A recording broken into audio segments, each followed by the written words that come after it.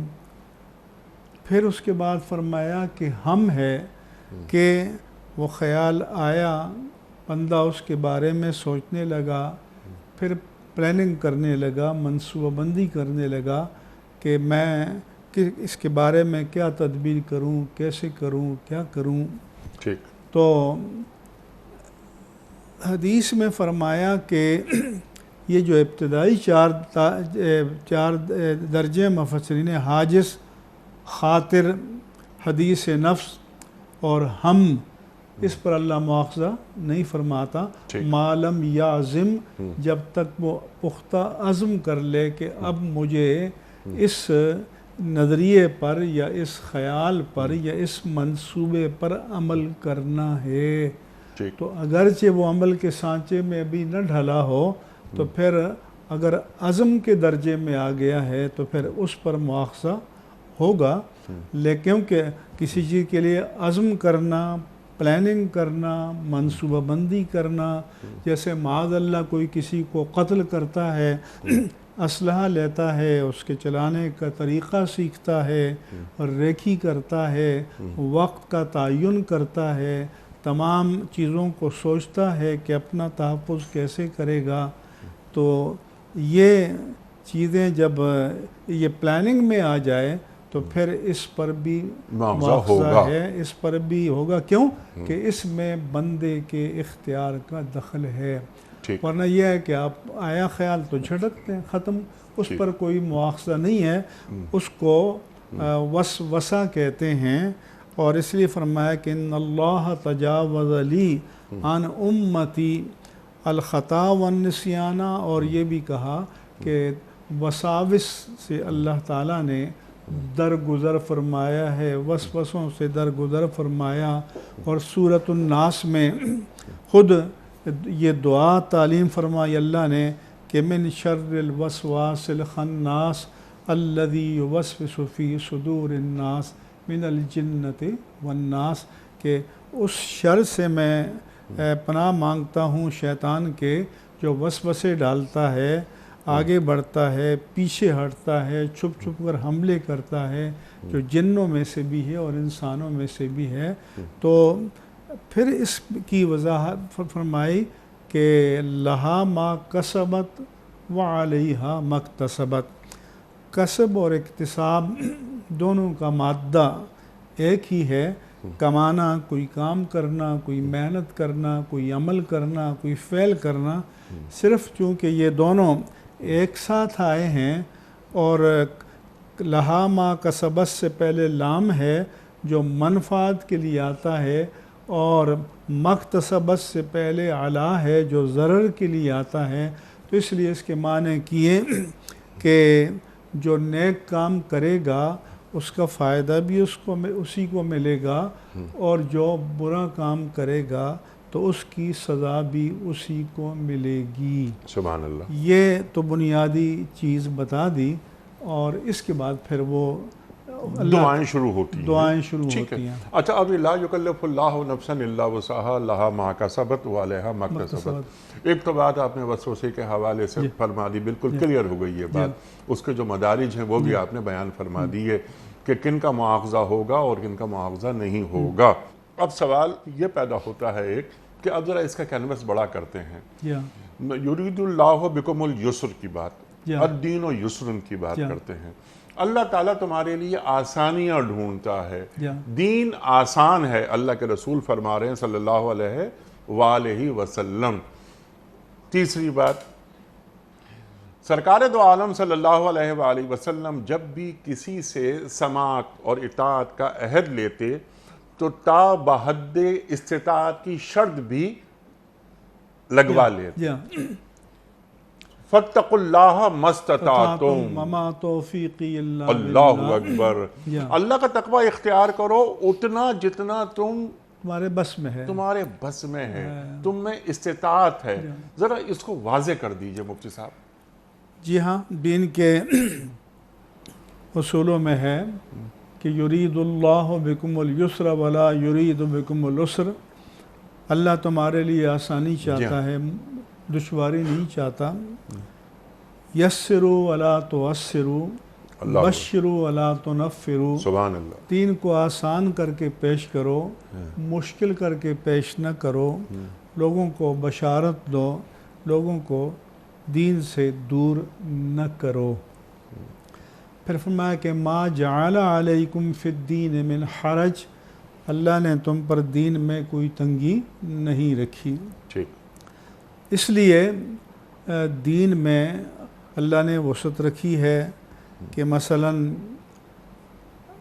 پانی میسر نہیں ہے تو تیمم کر لے. جی ہاں، رخصتیں پانی میسر ہے لیکن ایسی بیماری لاحق ہے کہ پانی کے استعمال کرنے سے مرض خطرناک حد تک بڑھ سکتا ہے تو تیمم کر لے. ٹھیک. سفر میں ہو تو نماز قصر پڑھ لو. سفر میں ہو تو یا بیمار ہو تو اس عذر مرض و سفر کی بنا پر عارضی طور پر رمضان کا روزہ چھوڑ سکتے ہو، جس کی بعد میں تمہیں قضا کرنی پڑے گی. تو دین کے احکام میں اللہ تعالیٰ نے آسانیوں کا پہلو رکھا ہے اور کسی بھی انسان کو تکلیف ما لا یطاق یا اس کی طاقت سے بڑھ کر مکلف یا جواب دہ نہیں بنایا اور اس کا مواخذہ نہیں فرمائے گا. اس کے بعد جیسے کہ دعائیں آ رہی ہیں تو ربنا لا تؤاخذنا ان نسینا او اخطأنا، 3 دعائیں ہیں اس میں یہ، اور اس کے بعد واعف عنا واغفر لنا وارحمنا وانصرنا، 4 دعائیں انت مولانا. یہ کل 7 دعائیں ہیں.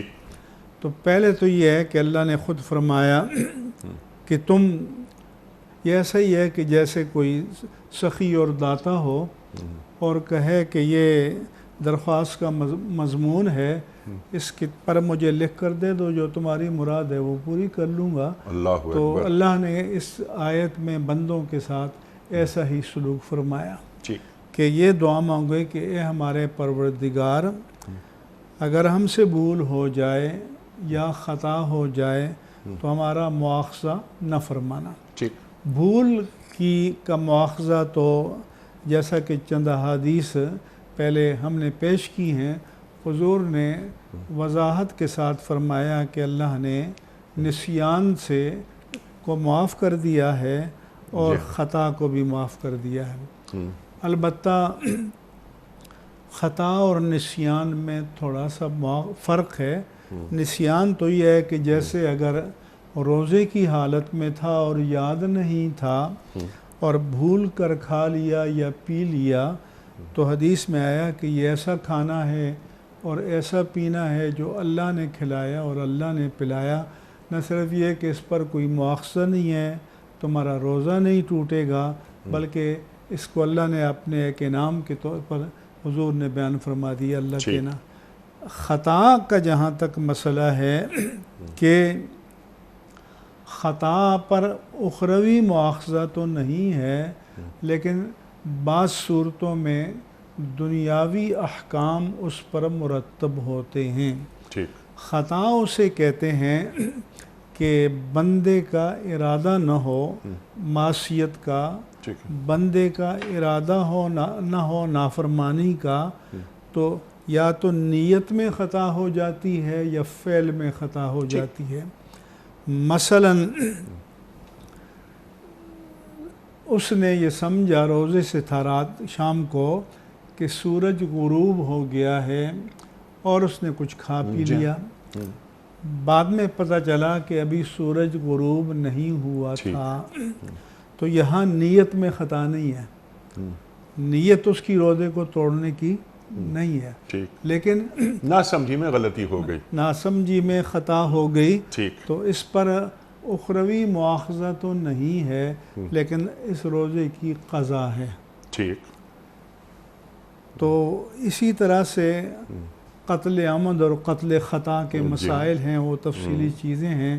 تو بتانے کا مقصد یہ ہے کہ خطا پر بعض صورتوں میں احکام مرتب ہوتے ہیں، اس لیے کہ اللہ تو نیتوں کو جانتا ہے، اللہ کے رسول بھی احوال پر مطلع ہوتے تھے، لیکن کوئی عدالت یا حاکم جو ہے وہ کسی کے باطن پر مطلع نہیں ہوتا.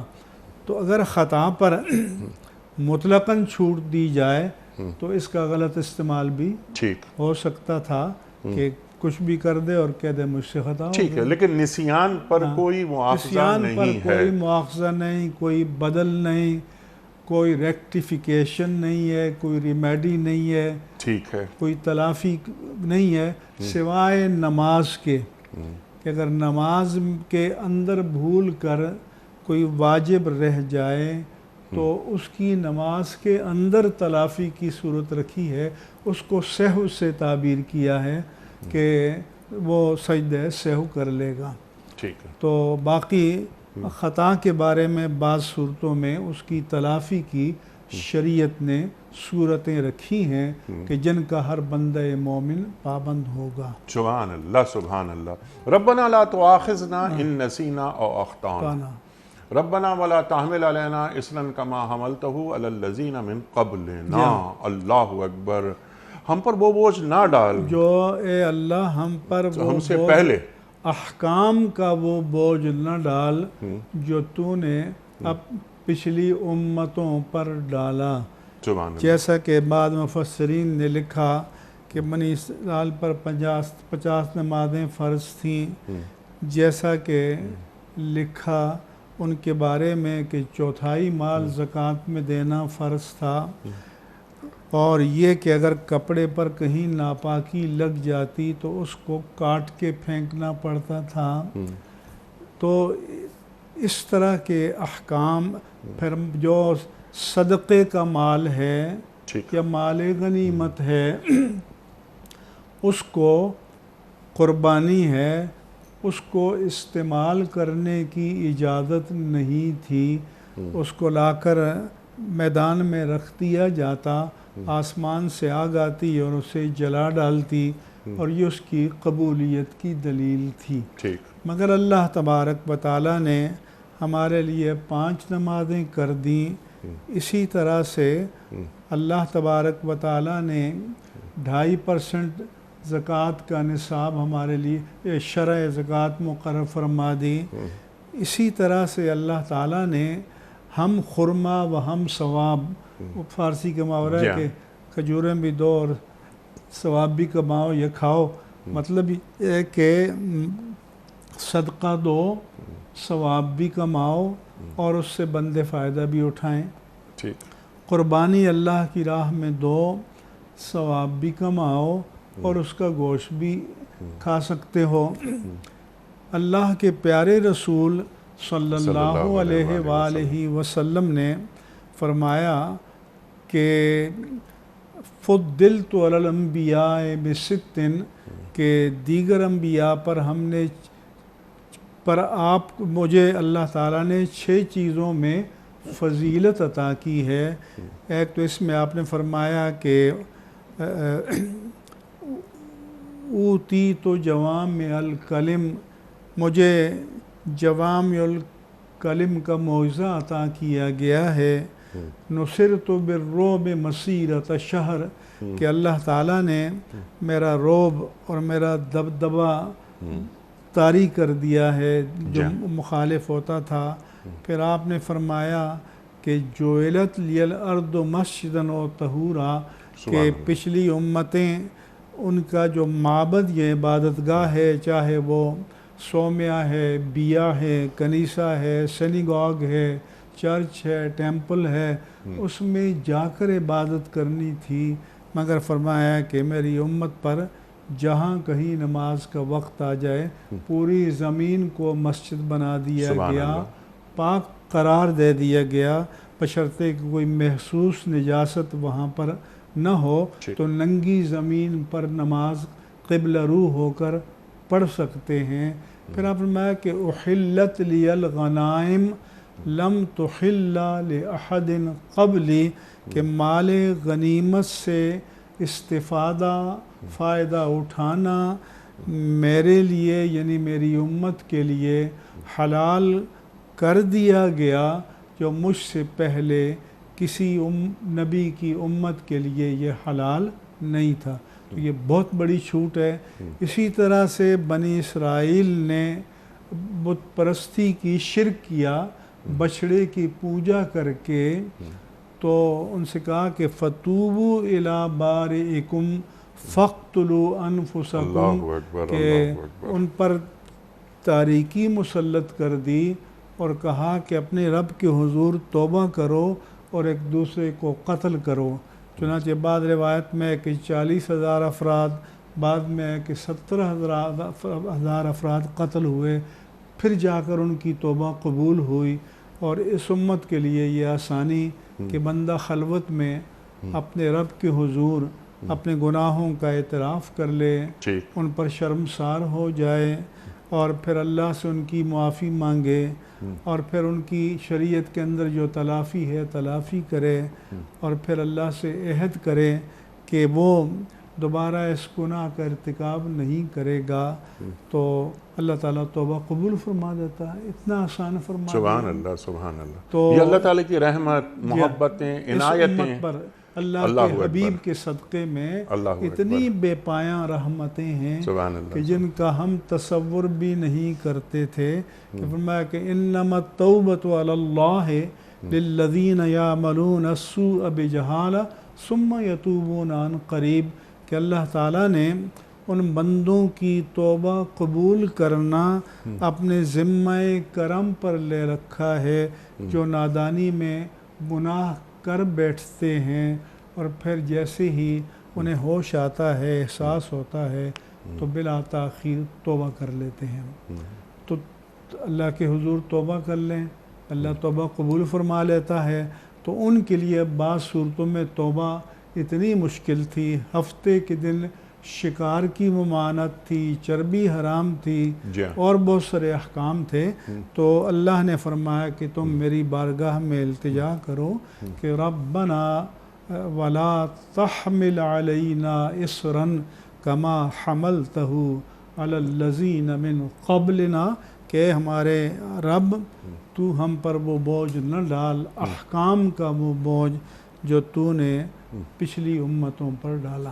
اللہ اکبر۔ اس کے بعد پھر فرمایا کہ ربنا ولا تحملنا ما لا طاقت لنا بہ، کہ اے اللہ، اے ہمارے پروردگار، تو ہم پر آزمائشوں کا وہ بوجھ نہ ڈال جن کے اٹھانے کی ہم میں طاقت نہیں ہے۔ اچھا، یہاں سوال ایک پیدا ہوتا ہے، ربنا ولا تحملنا ما لا طاقت لنا بہ کے حوالے سے، لا یکلف اللہ نفسا الا وسعها لہا ما کسبت وعلیہا ما اکتسبت، اللہ کسی پر اتنا بوجھ ڈالتا ہی نہیں کہ جو وہ اٹھا نہ سکے۔ اللہ اوپر یہ بات بیان کر چکا ہے وضاحت سے۔ اب ہم یہ دعا مانگ رہے ہیں کہ ربنا ولا تحملنا ما لا طاقت لنا بہ واعف عنا واغفر لنا وارحمنا، تو اس کو ذرا سا واضح کر دیجئے۔ یہ ایسا ہے کہ بعض روایات میں، احادیث میں آیا ہے کہ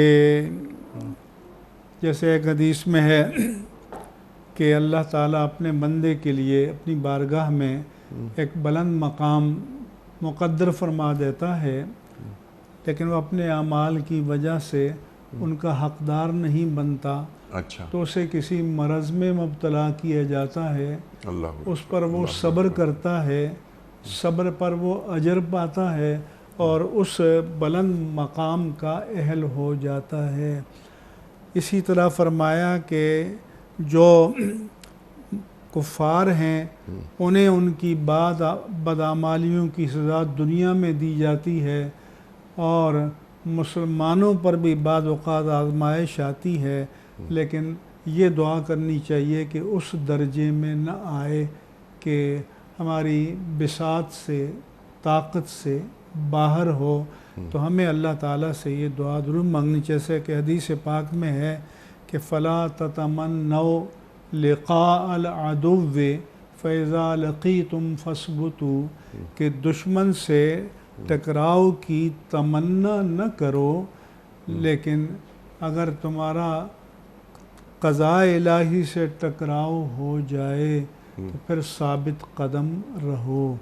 تو اس لیے آزمائش آ سکتی ہے، اور اس لیے دوبارہ اس جانب متوجہ کیا کہ ما لا طاقت لنا بہ، کہ ایک بار پھر تم میری بارگاہ میں التجا کرو کہ اے اللہ، تو ہم پر وہ بوجھ نہ ڈال کہ جس کی ہم میں طاقت ہی۔ وہاں یہ تھا کہ لا یکلف اللہ نفسا، اللہ احکام کا بوجھ نہیں ڈالتا جو انسان کی بساط میں نہ ہو، یہ جملہ آزمائشوں کو بھی شامل ہے ٹھیک، کہ اللہ تعالیٰ ایسی آزمائشوں میں مبتلا نہ کرے کہ جن سے صبر و استقامت کے ساتھ عہدہ برا ہونا ہمارے بس میں نہ رہے۔ سبحان اللہ۔ اور کوئی ایسا بوجھ ہم پر نہ آئے کہ ہم جو تیرے وفادار رہنا چاہتے ہیں اس میں ہمارے قدم متزلزل ہو جائیں، قدم متزلزل ہو جائیں، عزم ڈگمگا جائے اور ہمت اللہ ہار جائیں، تو یہ دعا مانگنی چاہیے کہ یا اللہ ایسا مرحلہ کبھی نہ آئے کہ ہمارے اگر تیری تقدیر سے کسی مشکل صورتحال کا سامنا کرنا پڑ رہا ہے اللہ تو ہمت قائم رہے، حوصلہ ہمارا قائم رہے، عزم ہمارا راسخ رہے اور ہمارے قدم نہ ڈگمگائیں۔ سبحان اللہ، سبحان اللہ۔ کیونکہ ہم اس راستے پر چلنا چاہتے ہیں جو تیرے احکام کی سماعت کا راستہ ہے اور ان احکام کی اطاعت کا راستہ ہے، ہم اسی راستے پر گامزن رہنا چاہتے ہیں۔ واعف عنا واغفر لنا وارحمنا۔ ارشاد۔ انیق احمد صاحب، یہ دو لفظ ہیں، عفو جی اور غفر۔ جی۔ عفو کے معنی ہے مٹا دینا، غفر کے معنی ہے پردہ ڈال دینا۔ سبحان اللہ، سبحان اللہ۔ تو معاف عنا کے معنی تو یہ ہیں کہ تیری شان کریمی سے التجا ہے کہ ہمارے گناہوں کو مٹائی دے، نام و نشانی باقی نہ رہے۔ ٹھیک۔ اور غفر کے معنی ہے کہ اپنے رحمت کے پردوں میں چھپا دے۔ ڈھونڈا ہی کریں صدر قیامت کے سپاہی، اللہ وہ کس کو ملے جو تیرے دامن میں چھپا ہو۔ اللہ۔ تو اللہ کے دامان رحمت میں اور اللہ کے پیارے رسول صلی اللہ علیہ وآلہ وسلم کے دامان رحمت میں پناہ مل جائے تو اسی کو ہم عفو اور معافی سے اور مغفرت اور بخشش سے تعبیر کرتے ہیں۔ اور ورحمنا، پھر اللہ یا اللہ ہم پر رحم فرما، صرف اتنا نہیں کہ گناہوں کی تلافی ہو جائے، معافی ہو جائے، بخشش ہو جائے، تیرا اور بھی کرم چاہیے، نیکیوں کی توفیق بھی ہو جائے۔ تو ورحمنا، تو ہم پر رحم فرما، ہم خیر کے راستے میں اتنا آگے بڑھیں کہ تیرے رحم، تیرے کرم، تیرے فضل، تیری عنایات کے حقدار بن جائیں۔ یہ ایسا ہی ہے جیسے حکم ہے، حدیث میں ہے کہ جب تم نماز پڑھ کر مسجد سے نکلو تو پہلے بایاں پاؤں باہر رکھو اور یہ دعا مانگو کہ اللہم انی اسألک من فضلک۔ اللہ اکبر۔ بسم اللہ الصلاۃ والسلام علی رسول اللہ، اللہم انی اسألک من فضلک، کہ اے اللہ میں تجھ سے تیرے فضل کا سوال کرتا ہوں۔ محدثین نے اس کی شرح میں فرمایا کہ بندہ جب مسجد سے نکلے تو یہ سوال کرے کہ یا اللہ میری نماز تو تقوی کے اس معیار پر نہیں ہے جو تیرے انبیاء کی نماز تھی، اولیاء کی نماز تھی، صلحاء کی نماز تھی، اہل بیت اطہار اور صحابہ کی نماز تھی۔ تو میں تجھ سے اپنی عبادت کے مطابق اجر طلب نہیں کرتا بلکہ اس سے زائد طلب کرتا ہوں، فضل سرپلس جو ہے اس سے زائد طلب کرتا ہوں۔ اور ساتھ ساتھ یہ نیت ہونی چاہیے کہ اے اللہ اب جو میں چل کر تیری عبادت کے لیے آیا تھا تو یہ میرا کوئی کمال نہیں، یہ قدم اٹھتے نہیں اٹھائے جاتے ہیں، تیری توفیق شامل حال تھی تو میں چلا آیا۔ اب جب کہ نماز پڑھ کر میں اپنے دنیا کے کام کاج کے لیے جا رہا ہوں تو میں تجھ سے پھر فضل کا تلاش کرتا ہوں کہ جب پھر بلاوا آئے تیری مسجد سے تو میں تیری بندگی کے لیے چلا ہوں۔ سبحان اللہ۔ تو ہمیں معاف کر دے، ہمیں بخش دے، ہم پر رحم فرما، اور پھر اس کے بعد فرمایا کہ انت مولانا، تو ہمارا مالک ہے، ہمارا کارساز ہے، فانصرنا علی القوم الکافرین۔ تو قوم کفار کے خلاف ہماری نصرت فرما، ہماری مدد کر، ہماری حمایت فرما۔ اچھا یہاں پر ذرا 2-3 باتیں میں چاہ رہا ہوں ذرا سے آخر میں، کیونکہ 2-4 منٹ رہ گئے ہیں پروگرام کے۔ اس میں واف و عنا کی بات آپ نے فرما دی کہ یہ چشم پوشی کر ہمارے گناہوں کو معاف کر دے، اور وغفر لنا، ڈھانپ دے ہمارے گناہوں کو، چھپا لے نا، چھپ گئے سے، ورحمنا، یعنی کہ آخرت میں جب ہم پہنچیں تیرے پاس تو وہاں بھی تو رحم کی نگاہ ہم پر ڈال۔ دنیا میں تو اور یہ اللہ کی صفت بھی ہے غفار، جی بہت زیادہ بخشنے والا، جی، اور ستار، بہت زیادہ پردہ پوشی کرنے والا۔ سبحان اللہ۔ تو اس کے معنی یہ ہیں کہ صرف مجرد معافی نہیں، جی، ایک معافی یہ بھی ہوتی ہے کہ پبلک میں جرائم بیان کر دیے جائیں اور پھر کہے کہ معاف کر دیا، نہیں، کہ پبلک کے اندر اور قیامت کے مجمع میں ہمارے عیوب آشکار نہ ہوں، ان پر پردہ پوشی، اللہ اکبر، اور ورحمنا، ہم پر رحم کا معاملہ ہمارے ساتھ رکھ، انت مولانا، تیرے سوا ہے کون ہمارا، تو ہمارا مولا ہے، اللہ تو ہمارا کارساز ہے، فانصرنا علی القوم الکافرین، کفار کے معاملے میں، دشمنان دین کے معاملے میں مدد کر، نصرت کر۔ اب یہ یہاں پر جو کافرین کا لفظ آیا ہے، یہ ذرا اس کی واضح، یعنی اس کو ذرا وضاحت کر دیجئے، یعنی نافرمانوں کے تعلق سے بات آ رہی ہے یا ان لوگوں کے تعلق سے بات آ رہی ہے جو اللہ تعالیٰ کے احکام جو آئے اس میں وقالو سمینا و اطانا، جو سماعت میں اور اطاعت میں جو کجروی اختیار کرتے ہیں؟ قیمت صاحب، کفر کے معنی بھی چھپانے کے ہیں، ٹھیک، اور کافر کو کافر اس لیے کہتے ہیں کہ وہ حق کو چھپاتا ہے، ٹھیک ہے، اور تسلیم نہیں کرتا۔ ٹھیک، قرآن مجید میں ہے، جیسے سورہ مزمل میں ہے کہ یعجب الکفار لیغیظ بہم الکفار، فرمایا کہ میری امتیوں کی مثال انجیل میں یہ ہے کزرن اخرج شطأہ، جیسے بیج بویا، اس کی کونپل نکلی، ٹھیک ہے، فاستغلظ، وہ دبیس ہو گئی، پھر فاستویٰ علی سوقہ، پھر وہ ایک تناور درخت کی شکل میں کھڑا ہو گیا، وہ بیج کا دانہ ترقی کرتے کرتے نشو، اب کوئی آندھی آئے، طوفان آئے، وہ اس کو اپنی جگہ سے ہلا نہیں سکتے۔ یعجب الزراع، جب کاشتکار اپنی محنت کا پھل ایک تناور درخت کی شکل میں دیکھتا ہے تو وہ کھل اٹھتا ہے، خوش ہوتا ہے۔ لیغیظ بہم الکفار، تاکہ کافر اس کو دیکھ کر جل اٹھیں۔ یہ تاکہ یہ بتایا کہ یہاں پر بیج سے مراد ایمان کا بیج ہے، کھیتی سے مراد صحابہ کے قلوب ہیں، دل ہیں۔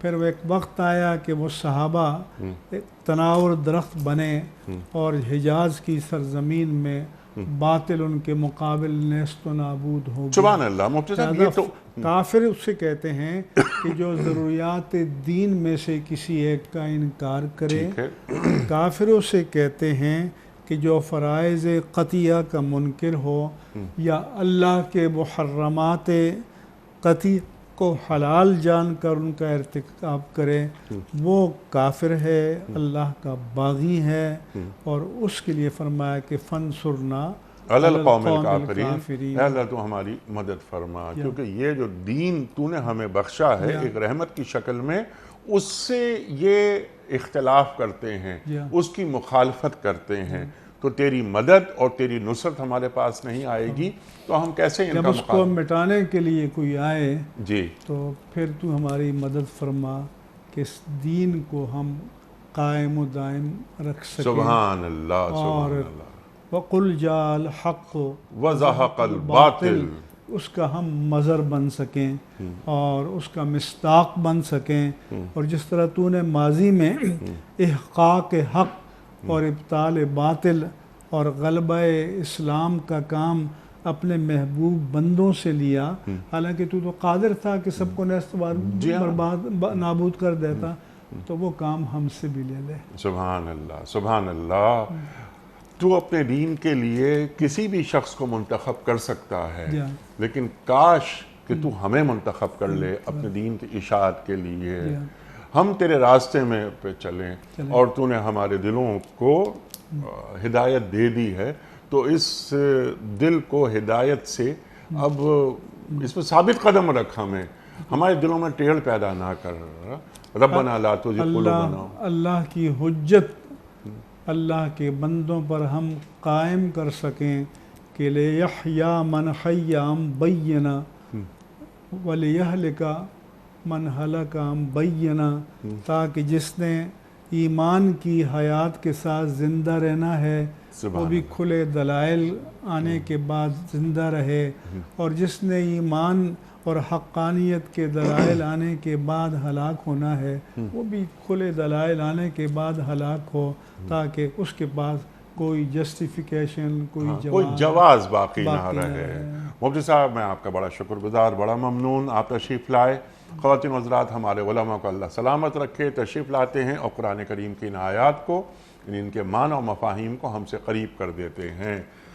286 سورہ بقرہ کی آیت نمبر 286، یہ آخری آیت، اور یوں سورہ بقرہ یہ مکمل ہوئی۔ اس کی تلاوت کو بھی معمول بنائیں، اس کی دعاؤں کو بھی معمول بنائیں، جی، رات کو سونے سے پہلے اگر پڑھ لیں تو کیا بات۔ سبحان اللہ، یہ اللہ کے رسول فرما رہے ہیں، آپ کی تاکید ہے۔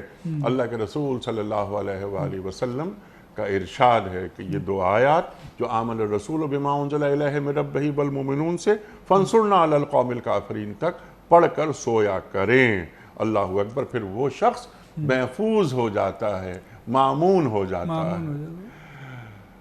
خواتین و حضرات، وقت مکمل ہوا ہمارے آج کے پروگرام کا۔ بہت ساری باتیں مزید ہو سکتی ہیں۔ سورہ بقرہ قرآن کریم کی طویل ترین سورت اور بے پناہ مضامین، اور یہ آخری رکوع، اس میں کتنے یعنی بہت سارے متعدد مضامین سامنے آئے، اور ہمارے علماء نے ہمیں تعلیم فرمایا۔ کوئز، کل کا سوال ہمارا یہ تھا کہ سرکار دو عالم صلی اللہ علیہ وآلہ وسلم نے وعدہ خلافی کو کس چیز کی علامت قرار دیا ہے؟ درست جواب منافقت کی۔ آج کا سوال نوٹ فرما لیجئے۔ حضرت خالد بن ولید رضی اللہ تعالی عنہ کا تعلق کس قبیلے سے تھا؟ بنو امیہ، بنو زہرہ یا بنو مخزوم؟ جو درست جواب آپ سمجھتے ہوں روانہ فرمائیے۔ ہمارے فون نمبرز ہیں 00922134527 ہمارا دوسرا فون نمبر ہے 009221343000980۔ ہمارا ای میل ایڈریس ps@dunyatv.tv، ہمارا SMS کا نمبر 3031، اور ہمارا واٹس ایپ کا نمبر ہے 009232182500194۔ حضرت، ایک پرچی نکال کر آپ اعلان فرما دیجئے کہ آج کے ونر کون ہیں؟ آئمہ بی بی ڈاٹر آف انور خان آفریدی، پشاور۔ آئمہ خان صاحبہ آپ کی خدمت میں دنیا ٹی وی کی جانب سے دینی کتب پر مشتمل گفٹ ہیمپر آپ کے گھر یعنی پشاور جا رہا ہے۔ آپ کو بہت بہت مبارک ہو۔ پروگرام کا اختتام ہوتا ہے روزانہ ایک قول پر، اور وہ قول ہوتا ہے صاحب نہج البلاغہ امیر المومنین حضرت علی مرتضیٰ کرم اللہ وجہہ کا۔ آپ فرماتے ہیں، اور سبحان اللہ کیا قول ہے، کہ علم حاکم ہے اور مال محکوم۔ علم حاکم ہے اور مال محکوم۔ سبحان اللہ۔ اپنے میزبان انیق احمد کو کل تک کے لیے اجازت دیجیے۔ خدا حافظ۔